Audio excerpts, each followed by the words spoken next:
Muito bom dia a todos os irmãos, a todos os amigos que nos acompanham online.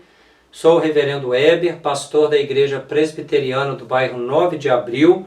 Me dirijo aos amados irmãos e irmãs de nossa igreja. Me dirijo também a todos os demais irmãos de igrejas evangélicas, presbiterianas ou outras denominações que estejam nos ouvindo. Sejamos todos bem-vindos em nome do nosso Senhor e Salvador Jesus Cristo. O texto inicial de nosso culto matutino nesta manhã de domingo é Filipenses capítulo 4, o verso de número 4, onde o apóstolo vai dizer: alegrai-vos sempre no Senhor, outra vez vos digo, alegrai-vos. Em meio a tantas notícias que muitas vezes nos assustam, por causa de enfermidade, às vezes contexto familiar, às vezes no contexto político ou outros contextos ao qual estamos inseridos, que Deus faça com que a alegria dele resplandeça em nosso coração. A alegria do Senhor não é aquela que se embasa em circunstância, mas é aquela que caminha rumo à eternidade, porque confia na graça, misericórdia e no amor de Deus. Então vamos neste domingo pela manhã nos alegrarmos no Senhor. Dele vem a salvação, dele vem a bênção, dele vem o próprio conceito e prática de alegria. E por que devemos nos alegrar? Devemos nos alegrar porque Deus é fiel. E o nosso Inário Novo Cântico, adotado pela Igreja Presbiteriana do Brasil, tem um hino 32 que se chama O Deus Fiel. Vamos cantá-lo ao Senhor. Deus é fiel.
muito bom, após cantarmos este hino, nós recordarmos que Deus é fiel, sua criação deixa isso claro, a bondade de Deus, a graça de Deus na sua igreja para conosco deixa-nos claro a fidelidade de Deus, e a alegria do Senhor é embasada no fato de que Deus é fiel. Em meio às dificuldades podemos nos alegrar porque sabemos que Deus nos conforta, Deus nos orienta, Deus nos concede a verdadeira alegria. O reverendo Hernandes Dias Lopes tem um vídeo publicado no YouTube, um vídeo bem objetivo, no qual ele fala sobre a alegria. E eu quero que você, nesta manhã de domingo, ouça e grave esta mensagem em seu coração, uma mensagem do reverendo Hernandes Dias Lopes, na qual ele fala sobre a alegria de servir ao Senhor, a alegria do Senhor. Ouçamos e nos edifiquemos.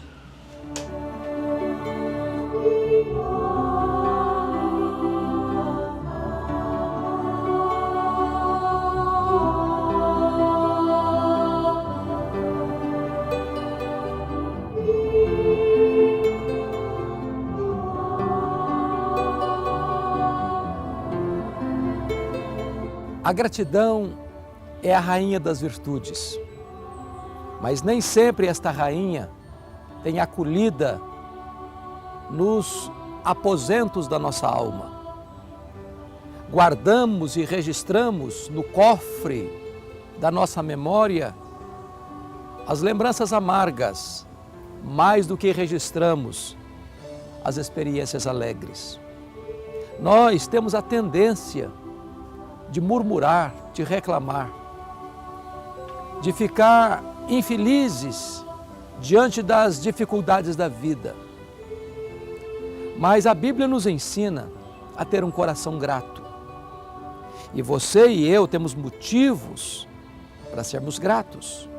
Você tem um corpo perfeito, você pode andar, você pode ver, você pode ouvir, você pode se alimentar e sentir o sabor dos alimentos. Você tem pão sobre a sua mesa. Você tem uma casa para voltar depois de um dia de trabalho. Você tem uma família. Você tem amigos. Você tem a igreja. Você, sobretudo, tem a providência generosa de Deus cercando a sua vida. Nós temos tanto que agradecer. Mas agradecer, sobretudo, por Jesus Cristo, nosso Senhor. Ele veio do céu à terra. Sendo Deus, Ele se fez homem. Sendo rico, Ele se fez pobre. E isto para nos dar a vida eterna. Nossos pecados foram perdoados. Nossa vida foi liberta. Saímos do império de trevas para o reino da luz. Nosso nome está escrito no livro da vida. Então, nós somos muito felizes. Nós somos muito abençoados, nós somos muito ricos, nós temos a graça de Deus, a gloriosa graça do Eterno.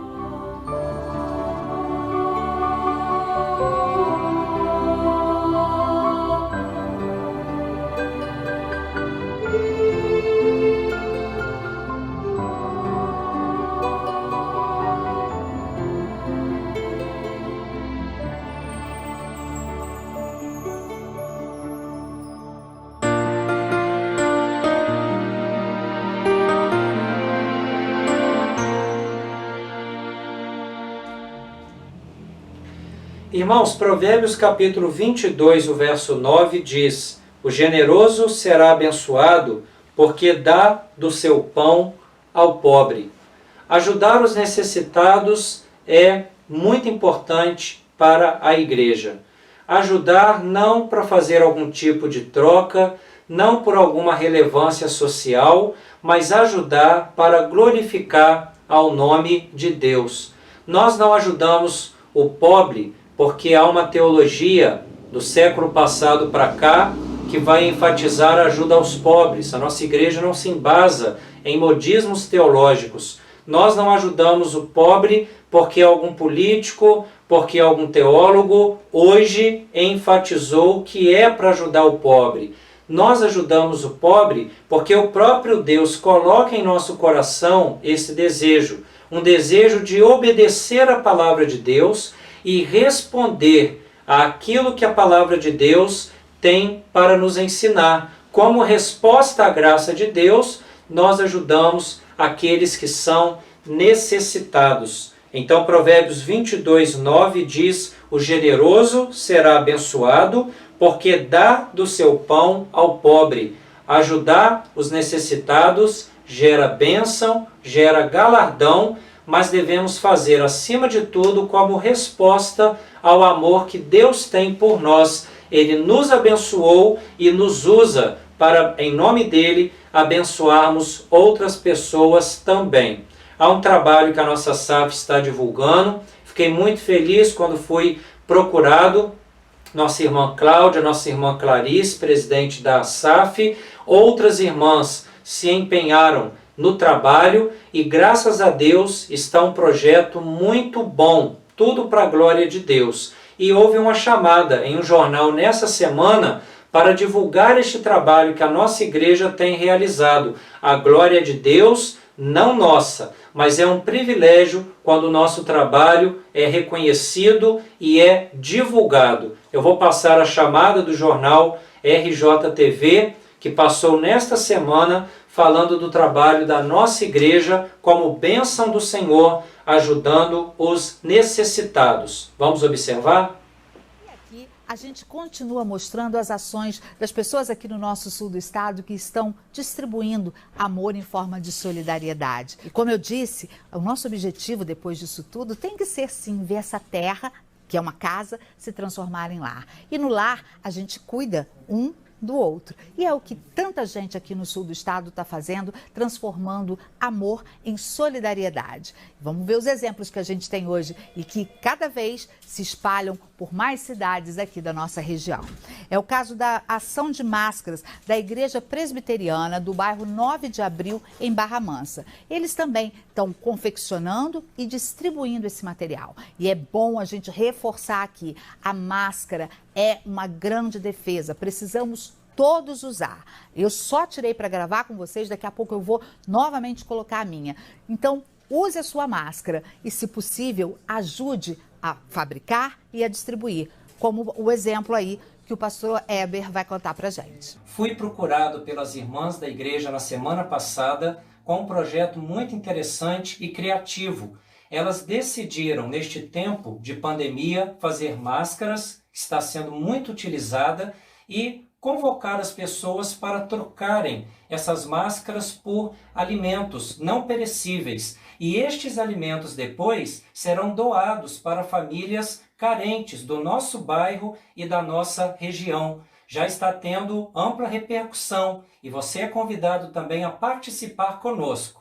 Irmãos, graças a Deus que nossa igreja é uma igreja social, é uma igreja que prega o alimento espiritual, mas também não se esquece de doar aos necessitados o alimento físico, aquilo que dará a subsistência para o seu organismo. Nós temos as irmãs reunidas na casa da nossa irmã Cláudia e também outras irmãs que não puderam ir, trabalharam em suas casas, enviando o fruto do seu trabalho até a casa da nossa irmã Cláudia, e a nossa SAF somou esforço, somou trabalho, e aí temos a obra de Deus sendo realizada. Muito bom, que Deus abençoe, que Deus sustente. Em nome da igreja, eu parabenizo a nossa SAF pela iniciativa, as irmãs que têm trabalhado, nossa irmã Cláudia que tem também se empenhado bastante, teve a ideia, cedeu sua casa, a nossa irmã Clarice, presidente da SAF, que é um trabalho também da nossa SAF e tem sido bênção também nos projetos, nas realizações, que todas as irmãs que têm cooperado, que têm trabalhado, sejam abençoadas e sustentadas pelo Senhor. Vamos orar? Senhor, muito obrigado pelas tuas servas, pelas nossas irmãs da SAF. Obrigado pela nossa irmã Cláudia, obrigado pela nossa irmã Clarice, obrigado pelas irmãs que apareceram no vídeo, por outras irmãs que não apareceram, mas que também são fundamento, sustentáculo para esta obra que está sendo realizada pelas irmãs da nossa igreja presbiteriana do bairro 9 de Abril. Muito obrigado também pelas irmãs que trabalharam em seus lares, aquelas que foram costurar, aquelas que foram arrumar as máscaras, aquelas que arrumaram a cesta, nosso irmão Jeconias também, que esteve lá comigo, nos ajudando na questão das cestas, de organização. Abençoe a todas estas vidas, que todas elas tenham do Senhor a retribuição, tenham do Senhor o galardão e tenham do Senhor o coração sempre grato, porque alegre é aquele que pode servir ao Senhor. Em servir ao Senhor, a grande alegria. Em servir ao Senhor, a grande prazer. E nós nos alegramos por estas irmãs e pedimos pelas famílias que têm recebido, as famílias que ainda receberão, as pessoas que estão usando as máscaras feitas pelas irmãs para também se protegerem neste momento de pandemia. Que o Senhor traga cura física, que o Senhor traga cura espiritual, que o Senhor traga alimento físico e também traga alimento espiritual, e que cada uma de nossas amadas irmãs, as que oraram, as que contribuíram, as que ajudaram mais diretamente, as que ajudaram também diretamente em suas casas, que o Senhor abençoe e que o Senhor sustente a cada uma delas, abençoando e sustentando o trabalho que é do Senhor. Fica conosco, fortalece e abençoa. É a oração que te faço em Cristo Jesus, hoje e sempre. Amém. Que Deus assim abençoe a cada irmã de nossa amada Igreja Presbiteriana 9 de Abril, também, é claro, todos os demais irmãos da nossa igreja. Tem um hino do nosso inário, hino de número 108, fala: sou feliz com Jesus, meu Senhor. Esta alegria contagiante de Deus em nosso coração devemos viver e pregar a todas as pessoas. Vamos cantar? Hino de número 108, Alegria e Paz, de nosso inário Novo Cântico.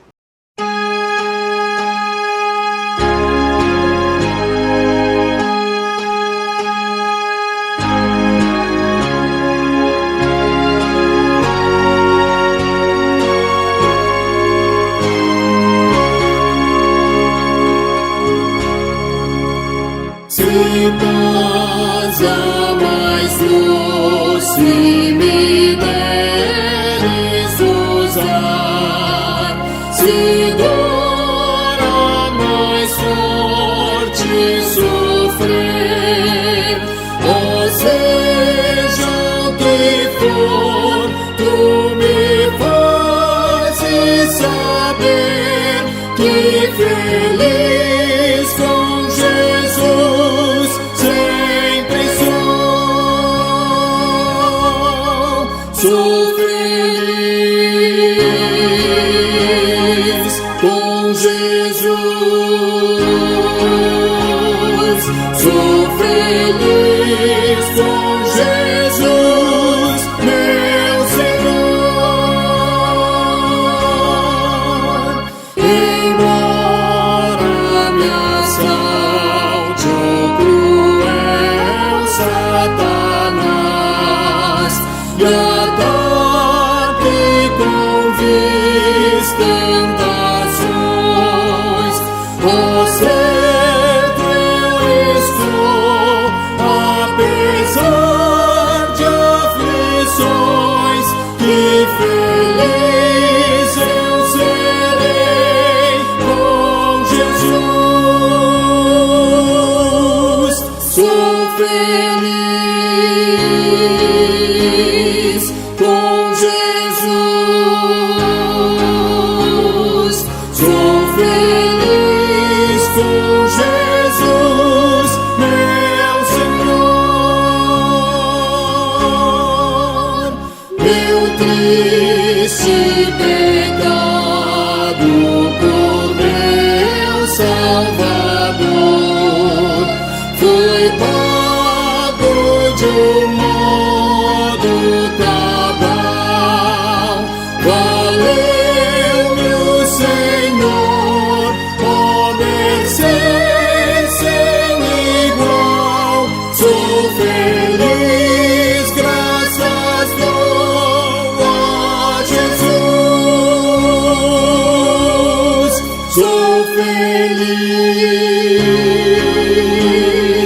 com Jesus.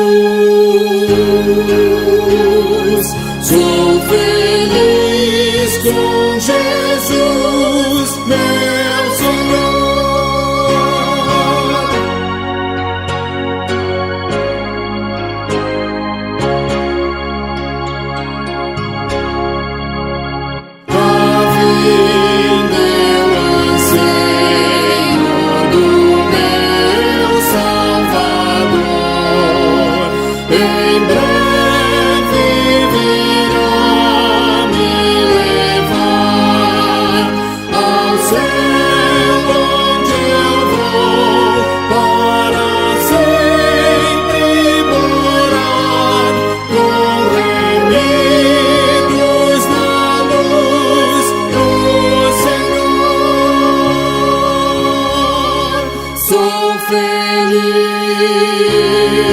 Feliz com Jesus,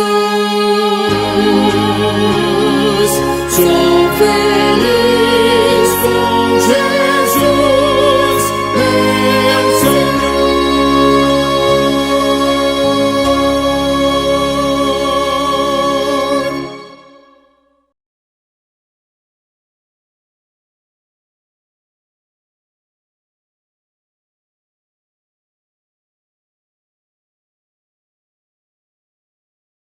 Meus irmãos, vamos passar a este importante momento de aprendermos da Palavra de Deus. João 17, o verso de número 3, afirma: E a vida eterna é esta, que te conheçam a ti, o único Deus verdadeiro, e a Jesus Cristo, a quem enviaste. Graças a Deus pela Palavra que sempre fala ao nosso coração. A mensagem que vou trazer hoje é a continuidade da mensagem que trouxe para a igreja na última quarta-feira, onde eu expliquei a primeira parte de João capítulo 17, o verso de número 3. A minha mensagem, a minha ênfase na mensagem anterior foi que a vida eterna consiste em conhecimento. E eu perguntei que tipo de conhecimento, ou a que tipo de conhecimento Jesus Cristo se refere em João capítulo 17, o verso de número 3. O início do verso, Jesus afirma: e a vida eterna é esta. Jesus Cristo era judeu e o conhecimento que ele tem em mente trata-se do conceito veterotestamentário do conhecimento. Para os judeus, conhecer não é apenas teoria, não é algo que fica no diferente, não é algo que fica no distante, não é algo que alguém possui para ficar numa torre de marfim. Para os judeus, conhecer cria comunhão, porque o judeu entende que sempre haverá uma boa identidade entre o que conhece e aquilo que é conhecido. Deste modo, o conhecimento que Jesus aborda é um tipo de relação do ser humano com Deus. E a vida eterna é esta, é conhecimento, ou seja, é conhecimento de Deus e de Jesus no sentido de uma relação entre ser humano e Deus. A vida eterna, então, ensina Jesus, é algo revelacional e também algo relacional, porque o ser humano não vai adquiri-la de si mesmo, mas por meio da relação com Deus, que é a própria vida. E esse conceito é bem interessante. Apenas o cristão que possui fé possui de fato este conhecimento relacional com Deus. O que Deus requer de nós é relação com Ele, intimidade com Ele, amizade com Ele. Esta é a base do conhecimento que Jesus fala em João capítulo 17, o verso de número 3. João 17, 3 é a espécie de uma fórmula sintética da fé que surge o conteúdo essencial do ser cristão. É se relacionar com Deus, é ter fé com Deus, é ouvir Deus, crer em Cristo e assim possuir a vida eterna. O conhecimento de João 17, 3 é tão importante e ele é chamado de salvífico, porque de fato ele traz a salvação. E esse conhecimento de Jesus em João 17:3 é fruto da graça de Deus. Não conseguimos de acordo com o nosso próprio mérito, não conseguimos de acordo com as nossas forças, mas o conseguimos pela graça de Deus. Foi isso que vimos na última quarta no nosso estudo bíblico. Agora nós vamos continuar o verso, e aí hoje, em João 17, verso 3, observaremos o primeiro alvo do conhecimento para obtenção da salvação. A salvação é pela graça, mas nos vem por meio de conhecimento. E aí Jesus vai afirmar: e a vida eterna é esta, que te conheçam a ti, o único Deus verdadeiro, e a Jesus Cristo, a quem enviaste. A primeira parte do verso 3 de João 17 é: que te conheçam a ti, o único Deus verdadeiro. Com essas palavras, o nosso Senhor e Salvador Jesus Cristo vai afirmar e ensinar que a vida eterna consiste em conhecer a Deus. E este é o tema da minha meditação nesta manhã. A vida eterna consiste em conhecer a Deus. E 2 pontos devem ser destacados para que entendamos aquilo que Jesus pretendeu ensinar em João capítulo 17, o verso de número 3. 2 pontos. O primeiro deles, ou em primeiro lugar, Jesus destaca que podemos conhecer a Deus. É importante falar isso. Talvez algum irmão, alguma irmã vá pensar: mas por que o pastor vai chover no molhado e dizer que nós temos condição de conhecer a Deus? Isto não é tão claro, isto não é tão convicção da igreja, não é tão claro que a igreja pode conhecer a Deus, que o ser humano de algum modo pode conhecer também a Deus ou ter uma noção de Deus em sua mente? Não é claro? Então por que falar que Jesus Cristo destaca que podemos conhecer a Deus? O motivo é que é importante recordarmos que desde o passado muitas pessoas defenderam que a limitada linguagem humana não pode expressar Deus, porque Deus é infinito. Eu não vou entrar na questão filosófica a respeito deste tema, mas algumas pessoas do passado e ainda hoje, no presente, afirmam que a nossa linguagem limitada não é capaz de explicar, entender, conhecer o ser de Deus. Mas a Escritura Sagrada ratifica, ou seja, confirma que o ser humano, no geral, até o ser humano decaído, e especialmente o ser humano cristão, o povo eleito de Deus, pode conhecer a Deus. Nós podemos sim, o pagão ter uma ideia, uma noção de Deus, e o povo cristão ter uma noção mais ampla, revelada pela palavra de Deus, pela criação, mas especialmente pela palavra. O povo de Deus pode, de maneira especial, conhecer a Deus. O reformador João Calvino, logo no início de sua obra mais famosa, A Instituição da Religião Cristã, concluída no ano de 1559, enfatizou que a suma da sabedoria humana consiste em 2 partes. Primeiro, o conhecimento de Deus. Segundo, o conhecimento da humanidade. Então, o ser humano, de acordo com Calvino, é sábio, e esta sabedoria, a suma dela é conhecer a Deus e conhecer a si próprio. Claro, também por meio do conhecimento de Deus. O reformador Calvino vai enfatizar que ninguém pode olhar para si sem que se volte de imediato os seus sentidos para Deus, porque o ser humano, quando olha para Deus, percebe que é dele que vem as qualidades, é dele que vem a bondade, é dele que vem tudo o que o ser humano precisa para se sobressair em relação ao resto da criação de Deus.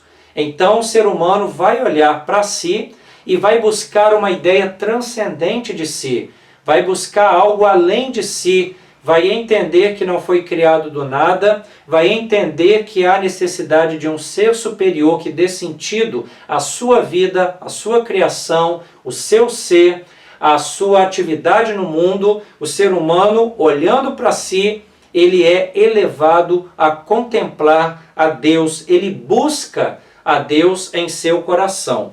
E há dois tipos de conhecimento de Deus. Deus surge na obra do mundo e na doutrina da Escritura como Criador. Isso é claro para nós. No princípio criou Deus os céus e a terra. Deus surge como Criador. Mas Deus também vai surgir como o Redentor na imagem de Cristo. Então, dois meios de conhecermos a Deus. Primeiro, ele é Criador. Segundo, ele é Redentor na imagem de Jesus Cristo. E isso significa que o conhecimento de Deus é assunto essencial para cada ser humano, especialmente para o povo de Deus, para a igreja. É a resposta que cada ser humano tem para dar sentido à vida. Tudo culmina no conhecimento de Deus. Por exemplo, para que fomos feitos?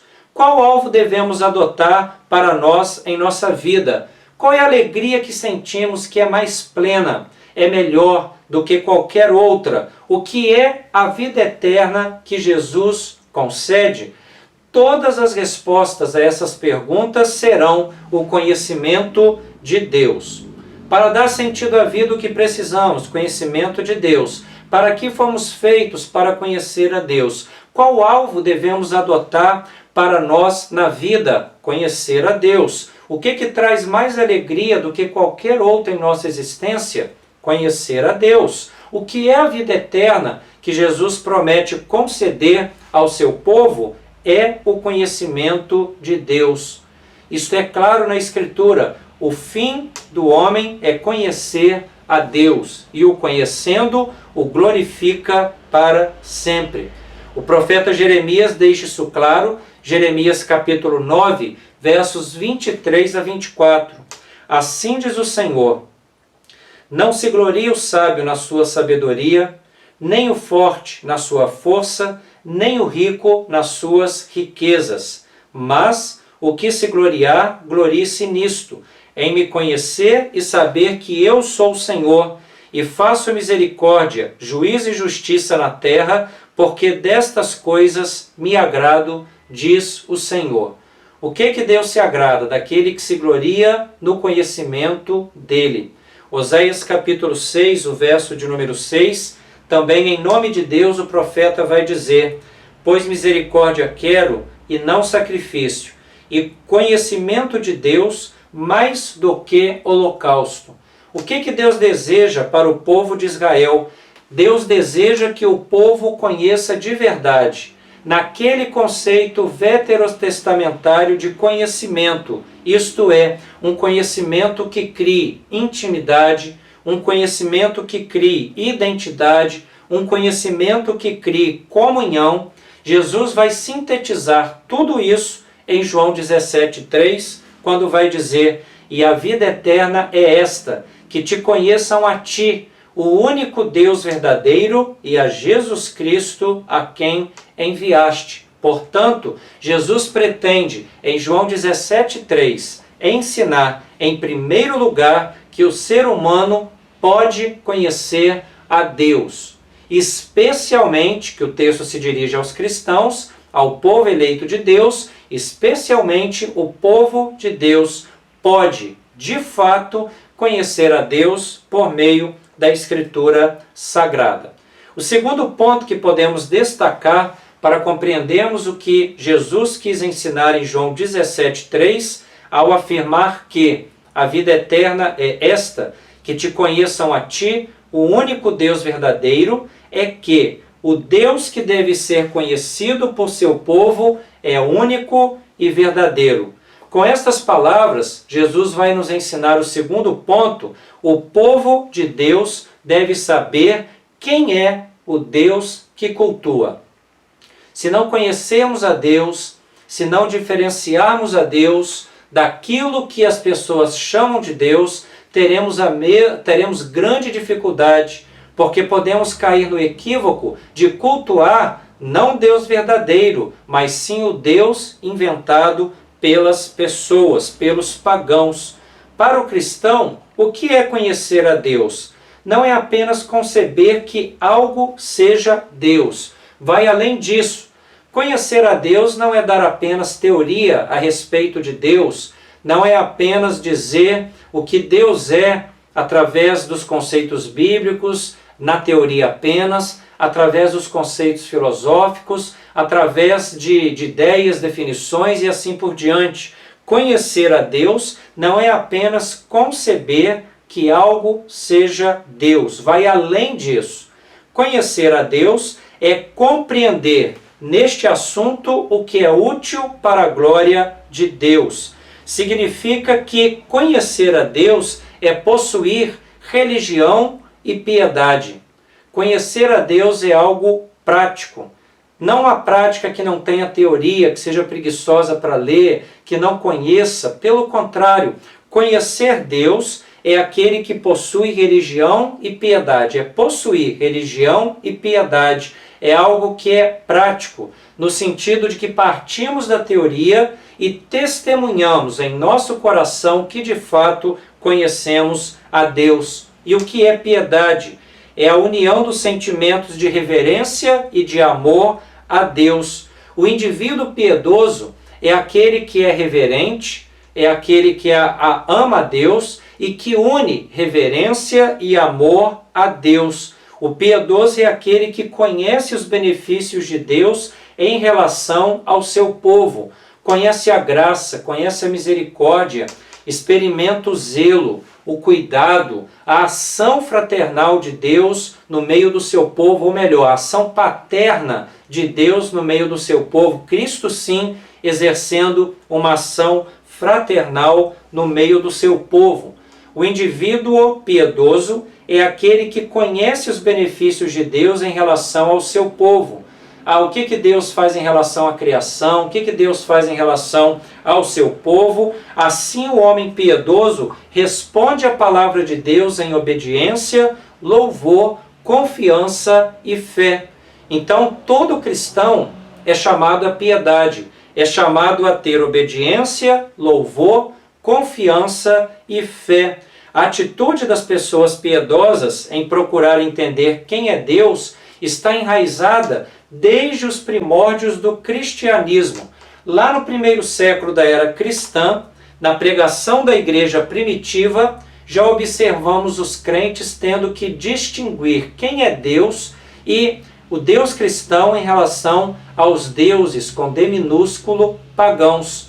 Então, lá no primeiro século, quando os pagãos perguntavam a que divindade corresponde o Deus cristão, se é a Dionísio, se é a Júpiter ou outros, o povo que seguia Jesus Cristo dizia: pode parar, nenhum destes. O nosso Deus não é mistura destes conceitos que você tem de Deus, os deuses pagãos. O Deus cristão não é inventado, o Deus cristão não é um ser mítico, não é um ser que vai ser cultuado pela imaginação dos homens. Pelo contrário, o Deus que cremos é o fundamento de todo ser, é o Deus acima de todas as potências. E esta resposta iniciava uma diferenciação básica do Deus cristão em relação aos deuses pagãos. O Deus cristão é o fundamento de todo ser, é um conceito diferencial dos deuses pagãos. O Deus cristão é o Senhor dos senhores, é o único Deus, é Deus Todo-Poderoso. Então não pode ser comparado ou misturado com nenhum Deus pagão. Então Jesus Cristo, em João 17,3, faz explicação acerca da natureza do Deus cristão. Ele não é qualquer Deus, não se mistura com o conceito antigo das divindades. Ele é único e verdadeiro. E é a característica que Jesus insere em João 17,3 a respeito de Deus. Quem é Deus? Ele é único e é verdadeiro. E aí nós devemos nos perguntar o que Jesus quer dizer, o que ele quer ensinar quando ele fala que Deus é único e que Deus é verdadeiro. Vamos observar a primeira palavra, a primeira qualidade de Deus. Deus é único. Quando Jesus ensina que Deus é único, ele tem em mente dois tópicos. Em primeiro lugar, só há um Deus, em oposição aos falsos deuses. E essa mensagem de Jesus é fundamental para evitar um dos pecados que nós mais temos cometidos, os seres humanos, durante todos os tempos. É o pecado da idolatria. Desde o pecado de Adão e Eva, o ser humano vai idolatrar. O ser humano tem muita facilidade para idolatrar. Prefere cultuar um pedaço de madeira ou um pedaço de pedra a assumir que não existe nenhum Deus. Então os pagãos desviam a sua adoração do Deus Todo-Poderoso, a colocando em pedras, astros, muitas vezes em si mesmo. Quando Deus é desentronizado do coração humano, não é que não reste nenhum Deus, pelo contrário, o lugar fica vazio e aí vários e vários deuses invadem esse local que antes pertencia a Deus. Então o ser humano vai cultuar a si mesmo, vai cultuar a criação, vai cultuar os astros e assim por diante. Irmãos, o cristianismo no presente passa em uma grande crise, ou passa por uma grande crise. Qual o motivo dessa crise? É a pretensão da verdade acerca do assunto de Deus. O conceito existente hoje é que o cristianismo deve se colocar em humildade ao lado de outras experiências religiosas, cada uma com as suas divindades. Mas nós, cristãos, aprendemos pelas Escrituras de que há apenas um Deus. O cristianismo é verdade, possui o conhecimento, segundo Jesus Cristo, do único Deus, e esse Deus não pode ser confundido com os demais. Isso é idolatria. E Jesus fala, conheçam o Deus que é único. Então não há outra divindade. O segundo tópico que Jesus pode ter em vista quando afirma que Deus é único é que no ser divino existe apenas uma essência indizível. Ou seja, Deus é um em seu ser essencial. Pode existir, como existe Deus Pai, Filho e Espírito Santo, três pessoas. Contudo, em essência, Deus é único. É isso também que Jesus quer dizer quando ele diz conhecer o Deus único, ou conhecer o único Deus. Deus é único em sua essência.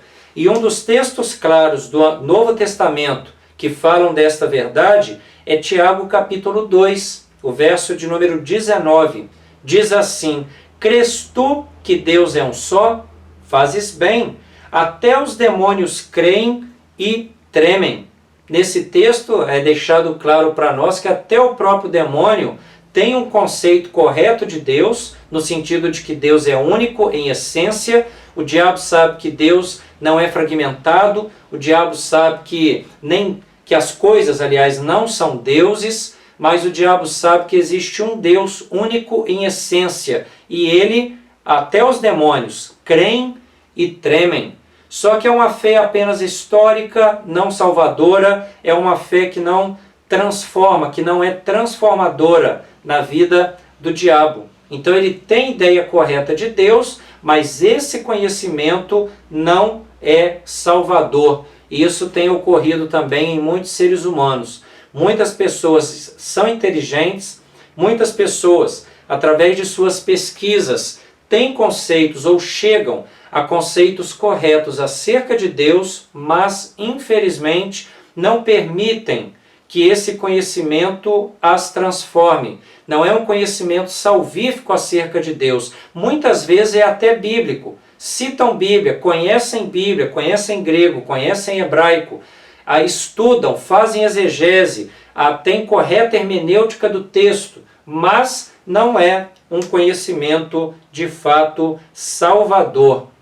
Então o diabo também é assim, muitas pessoas são, mas é algo que não devemos ter. No texto, Jesus vai falar que é apenas um, só existe um único Deus. E lá em Tiago, que lemos 2,19, diz que até os demônios creem que Deus é um só.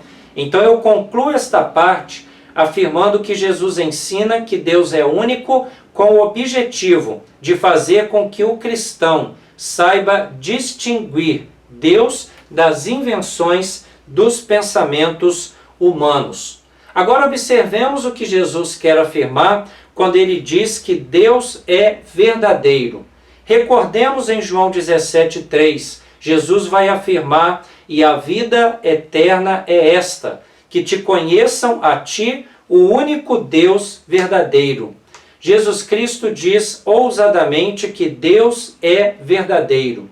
Isso também é muito importante, não apenas na época de Jesus, mas também em nossos dias, porque a crítica à fé em Deus na atualidade são beligerantes. Isto é, há muita guerra contra o conceito, a definição, a veracidade de Deus, a pregação a respeito de Deus. Há muita guerra do mundo em relação a isso. Muitas críticas a Deus foram feitas em tempos recentes. Por exemplo, há quem advogue que Deus morreu e que a humanidade é assassina dele. Há aqueles que advogam que o conhecimento de Deus é ficção. Há aqueles que defendem que Deus, no sentido da definição, é um delírio pernicioso. E contra estes conceitos atuais, a Escritura, que é uma literatura antiga, mas que possui uma mensagem tão atual. A Escritura ensina que Deus é verdadeiro. Isto significa que o cristão pode plenamente saber que Ele existe, que Ele atua, que Ele abençoa, que Ele ama, que Ele cuida, a que Deus tem propósito para a sua criação, para o seu povo. Deus é real, não um mito e não uma brincadeira de mau gosto. A fé que cada cristão possui no coração deve ter o Deus verdadeiro como seu alvo. O crente jamais é enganado. Apenas quando crê na veracidade de Deus é que de fato não será enganado. Diante do que foi dito, eu quero fazer 3 breves reflexões, aplicações em relação à igreja. Vimos aqui, mais uma vez eu insisto, apenas uma pequena parte da Escritura. Olha quantas reflexões nós podemos retirar, nos aprofundando ora mais, ora menos, lendo a palavra de Deus, buscando entendê-la, compreendê-la. Sempre tenho educado a igreja que sou pastor, agora os irmãos e irmãs que nos acompanham também na mensagem online. Não precisamos fazer mensagens corridas, não precisamos fazer mensagens superficiais. Podemos fazer mensagens mais pesquisadas, mais estudadas, mais orientadas, para sabermos de fato aquilo que Deus falou em sua palavra, única regra de fé e prática, e através da tradição da igreja, que busca ser fiel à Escritura, interpretá-la e também compreendê-la. Então, apenas uma parte do texto que vimos, que a vida eterna consiste em conhecer a Deus. Só essa pequena frase já nos deu tanta mensagem para o nosso coração. Então leia a Bíblia, leia verso, leia versos, leia a Escritura Sagrada. Cada página, cada palavra, cada vírgula dela pode falar ao coração do povo de Deus. Quais aplicações que temos aí do texto que lemos? João 17,3. Em primeiro lugar, a pergunta que faço é: temos buscado conhecer a Deus na Escritura Sagrada? A vida eterna consiste em conhecer a Deus. Mas qual Deus? O Deus revelado na Escritura. Então você tem buscado conhecer a Deus na Escritura? Tem meditado nela de dia e de noite? Tem observado, tem lido com atenção a Escritura Sagrada? Leiamos a Bíblia para entendermos quem de fato Deus é. Certamente, este conhecimento de Deus nos transformará. Não é um conhecimento bobo, teórico, no canto filosófico apenas. É um conhecimento salvador. É um conhecimento que toca o nosso coração e nos faz praticá-lo em nosso viver diário. Em outras palavras, é um conhecimento que nos transforma. Em segundo lugar, a pergunta é: temos nos preocupado com a vida eterna? Há cristãos que se envolvem tanto com este mundo que se esquecem de que na conversão é necessário reconhecerem que ganharam a graça de Deus e que esta graça lhes concede uma nova vida. E esta vida deve ser vivida com alegria e convicção. Então, nós precisamos nos preocupar com a vida eterna. Na quarta-feira passada, recupera o vídeo que está aí no meu canal, no YouTube, você vai perceber que eu ensinei que a vida eterna é um princípio que não é apenas para o futuro, mas é algo que o cristão já tem a partir da sua conversão. Já no agora, podemos viver uma vida que não pode ser destruída por nada e por ninguém. E se a morte vier? Vimos na quarta-feira que ela destrói, ou que ela acaba, é o fim da vida biológica. Mas a vida Zoe, a denominada vida plena, a vida de intimidade com Deus, fruto de conversão, a palavra que representa a vida eterna, esta vida não pode ser acabada nem pela morte. Então vamos nos preocupar sim com a nossa vida eterna. Vamos nos preocupar em dar frutos para esta vida eterna, para confirmar diante de Deus a nossa eleição e a nossa vocação no Senhor. Em terceiro e último lugar, a terceira pergunta para a nossa reflexão e aplicação. Temos centralizado o conhecimento de Deus em nosso cotidiano?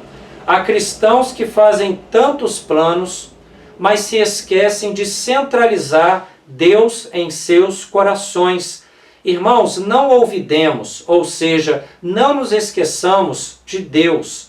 Aproximemos Deus de nossos planos. O conhecimento de Deus é prático e ele fala a cada setor, a cada área da nossa vida. Conhecer a Deus é planejar e colocar Deus no nosso plano, no nosso projeto, no lar, na igreja, no trabalho, no lazer, sair de casa, pode ser de carro, a pé, de bicicleta. O conhecimento de Deus, ele vai envolver os nossos projetos e as nossas ações a todo momento e a toda parte. Por isso é importante para nós centralizarmos o conhecimento de Deus em nosso coração.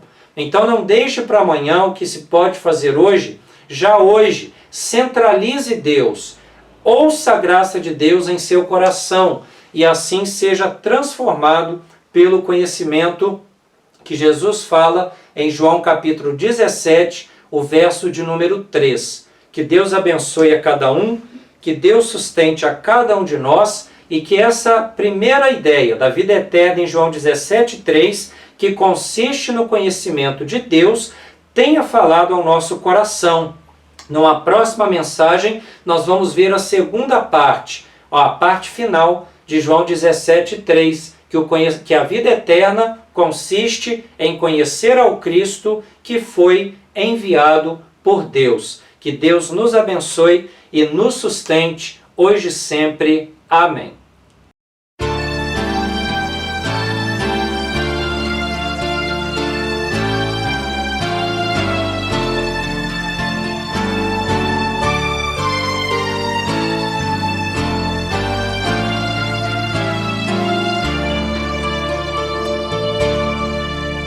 Eu creio, Senhor, na divina promessa, vitória já tive nas lutas aqui.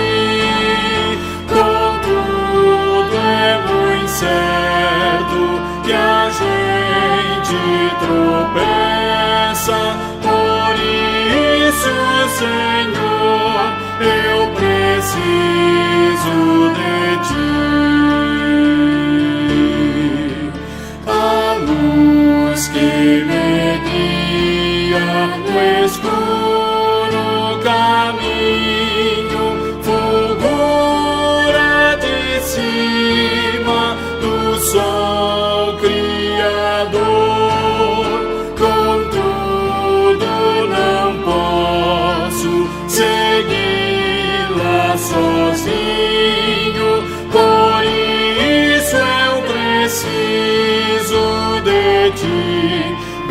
Senhor. Bem sei que nas preces eu posso buscar-te, jamais dessa bênção na vida eu descrevi. Contudo é possível que dela me afaste, por isso, Senhor, eu preciso de ti.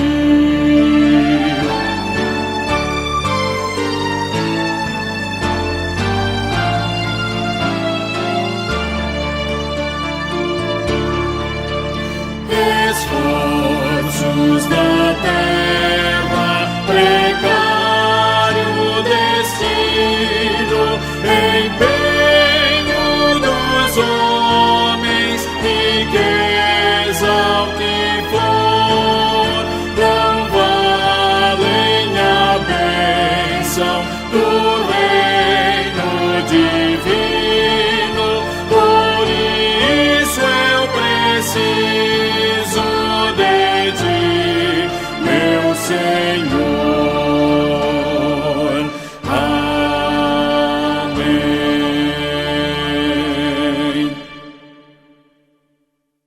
Vamos orar ao Senhor, partindo já para o encerramento do nosso culto. Senhor, abençoe a todos os ouvintes, a todas as famílias que nos acompanham agora, aquelas que são da nossa amada Igreja Presbiteriana do bairro 9 de Abril, sustente os pais, as mães, os avós, as avós, os filhos, as filhas, os primos, os tios, as tias, as primas, enfim, sustente a todos os parentes, a todos os familiares, traga paz, traga cura, libertação, trazendo a tua unção sobre a vida de cada um, que o Senhor esteja preservando os nossos irmãos e irmãs nos seus trabalhos, que não haja demissão, que o Senhor esteja trazendo o sustento, o dinheiro, o pão, o alimento aos lares da nossa igreja, que o Senhor também esteja trazendo a cada um a saúde espiritual, a fé no coração, que cada um tenha unidade familiar, que cada um sinta a tua presença operosa, poderosa, operante na vida e no coração de todos os familiares da nossa igreja, e não apenas da nossa igreja, mas a todos aqueles amados irmãos e irmãs que nos acompanham, que a tua graça esteja em cada lar, e em breve que possamos nos reunir na tua casa, possamos nos observar, possamos nos ver, possamos nos alegrar com a presença de cada irmão. Muito obrigado pelos nossos amados irmãos, pelas nossas amadas irmãs, que o Senhor esteja concedendo a cada um bom domingo de atividade, de lazer, de descanso, de comunhão familiar, concedendo a cada um a vitória em Cristo Jesus, que cada irmão e irmã sinta neste momento a tua palavra entrar no coração, a tua palavra transformar cada vida, trazer orientação, maturidade, conversão, e que o Senhor esteja protegendo e libertando a vida de cada um de nós, que a tua mão não esteja encolhida, mas que a tua mão esteja aberta para abençoar a cada um de nós. Fique conosco, nos abençoe, é a oração que te faço em Cristo Jesus, hoje e sempre. Amém. Vamos receber a bênção do Senhor? Irmãos, que a graça de Deus Pai Todo-Poderoso, o Criador do céu e da terra, das coisas visíveis e invisíveis, o amor de Jesus Cristo, seu único Filho, nosso suficiente sumo sacerdote e salvador, Deus de Deus, luz de luz, aquele que é o único mediador entre nós e Deus, e as consolações do Espírito Santo, o que falou pelos profetas, aquele que procede do Pai e do Filho, e que juntamente com eles é adorado e glorificado, estejam sobre nós e sobre todo o povo de Deus que é vivo, e que a graça de Deus atua sobre cada um, que pelos séculos dos séculos o poder do Senhor, da Trindade Santa, esteja sobre nós, hoje e eternamente. Amém. Que Deus te abençoe, que Deus sustente. logo mais às 19 horas teremos culto. Reúna a família em casa e, se Deus quiser, às 19 horas, toda a igreja em casa poderá assistir o culto solene ao Senhor noturno. Em família, pegue o inário, pegue a Bíblia, ouça a mensagem, ouça a palavra, que Deus assim abençoe e sustente a cada um. Amém.